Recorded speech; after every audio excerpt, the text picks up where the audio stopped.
What's up, guys? Savage Gamer here. I just wanted to make a quick little video to talk about Green Hell VR on PlayStation VR2, which you can probably see running in the background on my TV. Anyway, a lot of people are complaining that it's kind of blurry, that it doesn't have these AAA quality textures, that it's hard.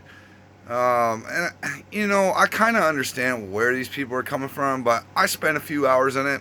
It's fine. It really is. I got the review, the Quest 2 version. It's better than that. I think it has better lighting, better textures, better resolution, bigger world. There's more of the game. They actually had to scale the game back for the Quest version. It's not quite PC VR graphics. Again, it's a $25 game by an indie dev. People are comparing it to Red Matter 2, which I get. You know, Red Matter 2, another indie studio. That's a linear game with all set piece designs. We're talking a whole different beast. Let me go ahead and get comfortable here. We're talking a whole different beast, okay? You can't compare a linear game with very minimal going on in it to an open world title with procedural generation, AI, animals, crafting. Almost everything growing in this game is a resource in some way. The water's a resource, trees are resources, there's food growing, procedural weathering systems. The lighting in here is really good too. Is it perfect? No, it's not a perfect title. Yes, there will be concessions to be made if you want to play it. And I've also heard, well, how is it compared to Song and Smoke? Far fucking better if you like survival. Okay, Song and Smoke looks great with its art design. That worked for it. Survival aspect, pretty good, but it's a fantasy survival. Okay? You're fighting weird dinosaur birds and shit. Like, this is more of a realistic survival with a more realistic look to it.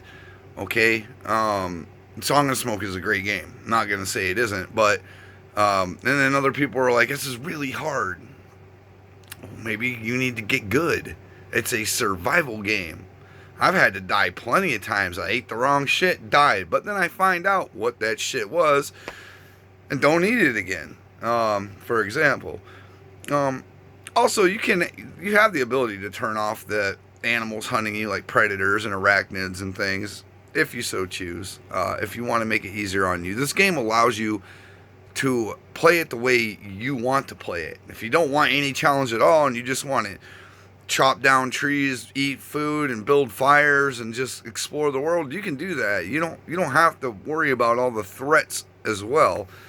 The game allows for that. Anyway, I just wanted to make a really quick video that kind of explained why I think it's worth buying. It's a $25 title. I think it looks pretty decent for what it is, an open world game where there's resources everywhere and procedural generation and weather systems and crafting and building and and I say crafting and building, they're the same thing. I mean, like, you could build wherever you want on the map. If you want to build a bed here, you can. There's not a designated area for you to be able to do that, which is cool.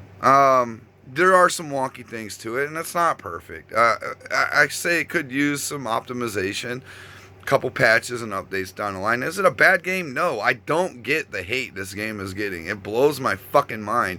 It's either everybody is just expecting PC VR quality from a console headset, or they have PC VR, so when they play something on a console headset, they're just, my expectations are PC VR, master race, everything. I don't know. I'm not in their head. I don't have PC VR. I have Quest 2, PSVR1, PSVR2.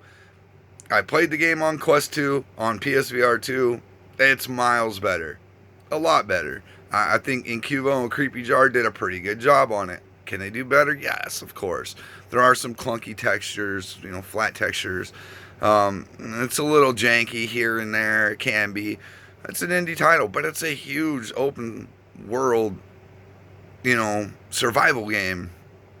And I think if that's what you're into, you should buy it. There's just a lot of negative shit going out.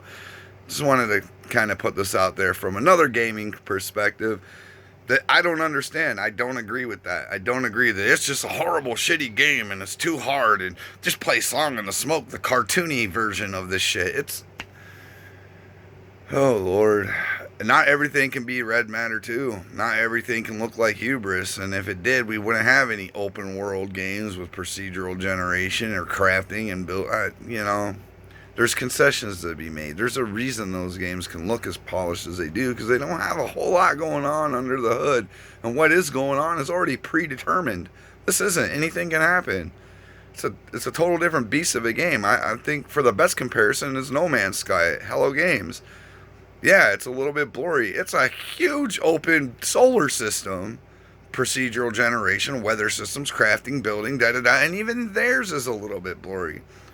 So we're comparing a AAA studio to an indie dev. So I think they kind of did pretty good, if that's where we're at. Not making excuses for the game. I played it. I think it's fun. I did fine. I didn't even die. But I played it, the Quest version, so I was able to get used to what I needed to do to play it. Anyone just saying it's just horrible pile of shit, I wouldn't listen to them. Judge for yourself. Spend a 25 if it ain't gonna kill you. Is it perfect? No. It's a little blurry. Yeah, it's a little blurry. Some of the textures are a little bland. They could be optimized. The lighting is great. I thought the lighting was kind of mind-blowing, and some of the textures are, AAA quality, man. I was holding up this recorder, watching the light reflect off of it, seeing the scratches in the metal and the reflection off of it. I don't know. That's my take. I'll have a review up. I'll be working on it. I also work a full-time job as a CNC machinist, so it'll take me a minute. That's my alarm telling me to get my ass to work. So, talk to you later. Peace.